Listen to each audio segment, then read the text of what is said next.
मैं perfect world के latest episode को लेकर आ गया हूं। तो प्लीज आप लोग वीडियो को लाइक कर दीजिए। एपिसोड की शुरुआत होती है और हम एक एल्डर को देखते हैं जो कि कहता है, मैं इस समझौते के सख्त खिलाफ हूं। तभी ग्रेट एल्डर कहता है, क्या तुम अपने एंचेस्टर की बात नहीं सुनोगे? इस बार यह एल्डर कहता है, आप एक आउटसाइडर हैं और मैंने त्यान जाओ के बारे में सब कुछ सुना है। इसीलिए वो आपको समझौता करने के लिए मजबूर कर रहा है। इसीलिए हम लोगों के मास्टर को रिटायर हो जाना चाहिए क्योंकि वह काफी ज्यादा कमजोर हो चुका है। इस पर ग्रेट एल्डर कहता है, मुझे उम्मीद नहीं था कि वह इतना ज्यादा सख्त हो जाएगा क्योंकि वह मास्टर का उत्तराधिकारी है और मुझे तो लगने लगा है कि वेंकंग क्लैन को जितना भी ज्यादा नुकसान पहुंचा है उन सबके पीछे में तुम्हारा हाथ है। इस बार एल्डर कहता है, ये तो एक इत्तेफाक की बात है क्योंकि उन्होंने मुझे इतना कहा था कि फ्यूचर के लिए हम लोगों को कोई भी प्रॉब्लम नहीं चाहिए, इसीलिए मैंने इस चीज को किया है। इस बार ग्रेट एल्डर कहता है, तो ये फिक्स है कि इन सब चीजों के पीछे में तुम्हारा ही हाथ है। इस बार ये एल्डर कहता है, तो क्या हुआ? भगवान फैमिली के अपने फैसले हैं जो कि वह खुद से ले सकता है। इसमें हम लोगों को किसी भी बाहरी व्यक्ति की आवश्यकता नहीं है। इस पर ग्रेट एल्डर कहता है, तुम्हारा पोता तो काफी ज्यादा अच्छा है वांगदा। इसके बाद ग्रेट एल्डर बिना कोई टाइम जय किए इस एल्डर को जान से मार देता है, जिसे देखकर ये सभी एल्डर्स काफी ज्यादा शॉक हो जाते हैं और खासकर एल्डर वांगदा काफी ज्यादा परेशान हो गया था। तभी ग्रेट एल्डर कहता है, तुम सभी ने शायद से मुझे एक अच्छा इंसान समझ लिया है, जो कि मैं बिल्कुल भी नहीं हूं, क्योंकि मैं वैसे भी तुम सभी को फ्यूचर में सबक सिखाने ही वाला था।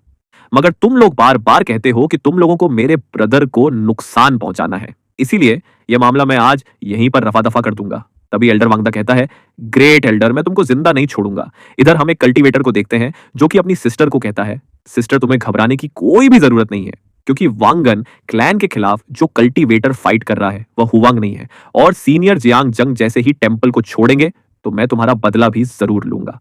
तभी यहां पर एक एक कर और भी काफी ज्यादा कल्टीवेटर्स आने लगते हैं और इन्हीं के बीच में हम सिहाओ को देखते हैं, जिसे इसका दोस्त कहता है, सीनियर की मदद से हम लोग काफी आसानी के साथ 9 हेवन जूनियर ब्रदर को विक्ट्री की ओर ले जा सकते हैं। तभी ये छोटा सा बीस्ट कहता है, तुम बकवास करना बंद करो। इसके बाद ये दोनों एक दूसरे के साथ फाइट करना शुरू कर देते हैं, जिसे देखकर ये छोटी लड़की काफी ज्यादा हंसने लगती है। तभी सी हाउ पास्ट की बातों को याद करने लगता है, जहां पर ग्रेट एल्डर ने कहा था वांग चंग संग हमेशा से ही काफी ज्यादा सख्त रहा है, इसीलिए इस बार वह समझौता करने वालों में से नहीं है, इसीलिए वह इस बार अकेले में रहने के लिए गया है। तभी हेवनली फीड एकेडमी में कोई अटैक कर देता है, जिसे देखकर यह एल्डर कहता है कि इसकी इतनी ज्यादा हिम्मत होगी जिसने हम लोगों की एकेडमी के ऊपर अटैक किया है। तभी एक कल्टीवेटर इन लोगों के सामने आकर गिरता है और वह कहता है, ब्लैक टाइगर ने हम लोगों के ऊपर हमला कर दिया है। इस बात को सुनकर सिहाओ के दोस्त आपस में बात करने लगते हैं, क्या यह लियान सियान टाइगर हो सकता है? तभी यह कल्टीवेटर कहता है, ब्लैक टाइगर ने हम लोगों की लाइफ एनर्जी से एक रास्ते को बनाया है जिसे होली पॉइजन कहा जाता है, इसीलिए वह आसानी के साथ मरने वालों में से नहीं है। यह कहने के बाद इस कल्टीवेटर की मौत हो जाती है। तभी यह दूसरा एल्डर कहता है, ग्रेट यान क्वीन काफी ज्यादा पावरफुल है, इसीलिए यह आखिरकार कैसे टूट सकता है? अगर यह टूट गया है तो ब्रोंज युग के जितने भी ज्यादा प्राचीन मठ है उन सभी को डिस्ट्रॉय किया जा सकता है। इसीलिए ग्रेट एले कहता है, जितने भी ज्यादा क्लैन हैं उन सभी को जितनी जल्दी हो सके इकट्ठा होना होगा। यह कहने के बाद वह इस हॉर्न को बजाता है, जिसकी वजह से जितनी भी ज्यादा पावरफुल मेजर फैमिलीज होती है वह सभी इस कॉन्टिनेंट में आकर इकट्ठा हो जाती है। इसके बाद ग्रेट एल्डर कुछ देर तक बात करता है। तभी सिहाउ ग्रेट एल्डर के पास आकर कहता है, ग्रेट एल्डर, हम लोगों के पास आराम करने का टाइम नहीं है, इसीलिए जितनी जल्दी हो सके हम लोगों को अब निकलना चाहिए। तभी एक एल्डर आता है और वह कहता है, तुम लोग इस जगह पर आराम करो, हम लोग इस मामले को संभाल लेंगे। इस बार ग्रेट एल्डर कहता है, क्या तुम्हें इस जगह पर लगता है कि हम लोगों की बुरी हड्डियों में दम नहीं है? क्योंकि एनचेस्टर आप सभी ने पहले ही हम सभी को प्रोटेक्ट किया है, इसीलिए अब हम लोगों की बारी है आप सभी को प्रोटेक्ट करने की। इसीलिए आप सभी आना चाहते हैं तो आप सभी बेशक आ सकते हैं। इसके बाद ग्रेट एल्डर एक लंबा चौड़ा भाषण देता है, साथ ही ये सभी कल्टीवेटर भी वॉर में जाने के लिए जिद करने लगते हैं। इस बार इस एल्डर को ना चाहते हुए भी हाँ कहना पड़ता है और वह कहता है, आज मैं तुम लोगों को दिखाऊंगा कि बाहरी दुनिया कितनी ज्यादा क्रूर है, जिसे आज तुम लोग अपनी आंखों से देखोगे। साथ ही तुम सभी को यह भी पता चल जाएगा कि वॉर कितना ज्यादा खतरनाक होता है। तभी यह दूसरा एनस्टर आगे की ओर आकर कहता है, अगर उस जगह पर कुछ गड़बड़ होता है तो मैं तुरंत से तुम सभी को भेज दूंगा। ये कहने के बाद ये सभी अपनी पावर को एक्टिवेट कर लेते हैं। दूसरी तरफ हम सिहाओ के स्पिरिचुअल बॉडी को देखते हैं, जो कि कहता है वॉर शुरू हो चुका है, मगर मैं अभी भी दूसरी तरफ हूं, इधर ये सभी जहां पर वॉर होने वाला था वहां पर आ जाते हैं और ग्रेट एल्डर कहता है युवान राजवंश के एशियन मस्क को कई रेल में बांटा गया है, लेकिन प्राचीन काल के अंत में यहां पर एक युद्ध हुआ था जिसकी वजह से यह जगह तितर बितर हो गई। इसके बाद ये सभी कुछ देर आपस में बात करते हैं और एक एल्डर कहता है ब्लैक टाइगर के वंशज क्या तुम इस जगह पर हो? तभी ब्लैक टाइगर का एक मेंबर बाहर निकल कर आ जाता है, जिसे देखकर इस जगह पर चारों तरफ भगदड़ मच जाती है। साथ ही ये सभी फाइट करना भी शुरू कर देते हैं और ग्रेट एल्डर और ये दूसरा एल्डर कुछ देर तक आपस में बात करते हैं। तभी एप्रर कहता है अब हम लोग यहां पर समय बर्बाद नहीं करेंगे, जितनी जल्दी हो सके वॉर को शुरू करो। तभी ग्रेट एल्डर कहता है हम सभी ने प्रोटेक्टिव बैरियर बना लिया है और मैं तुम में से किसी को भी जिंदा छोड़ने वाला नहीं हूं, क्योंकि मैं एक एक को चुंच के जान से मार डालूंगा। तभी एक डीमन ग्रेट एल्डर को पकड़ लेता है, जिसे देखकर सी हाउ काफी ज्यादा परेशान हो जाता है, लेकिन ग्रेट एल्डर ने टाइम रहते ही अपनी पावर को एक्टिवेट कर लिया है और वह कहता है ब्लैक ड्रैगन तुम मुझे चोट पहुंचाकर दिखाओ। साथ ही ग्रेट एल्डर एक हेवनली स्क्रल को भी समन कर लेता है।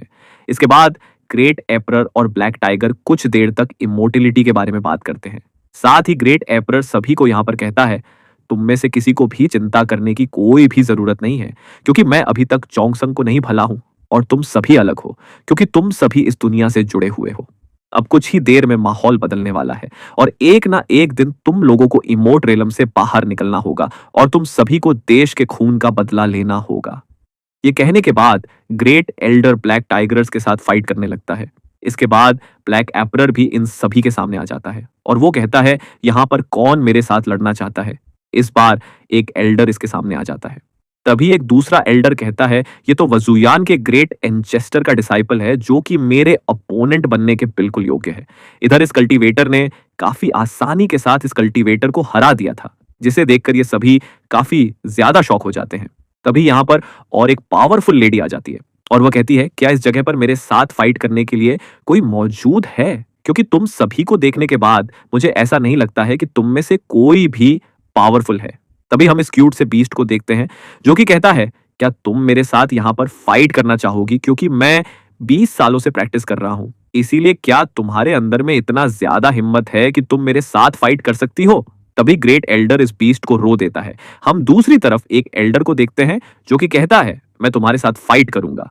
तभी एक दूसरा एल्डर आकर कहता है मगर सीनियर आपकी इंजरी तो अभी तक हील नहीं हुई है, इसीलिए आपको आराम करना चाहिए। इस बार सीनियर एक भी इन सभी की नहीं सुनता है और वह सीधे इस डीमन के साथ फाइट करने के लिए आ जाता है।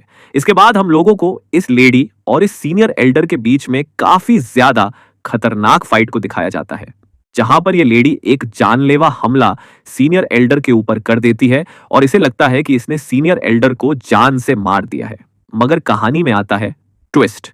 इस लेडी की बॉडी अचानक से फट जाती है और सीनियर एल्डर अपने साथियों की ओर गिर जाता है, जिसे देखकर इसके सभी साथी काफी ज्यादा परेशान हो जाते हैं, क्योंकि सीनियर एल्डर की हालत और भी ज्यादा खराब हो जाती है और सीनियर एल्डर कहता है मैं जीत गया।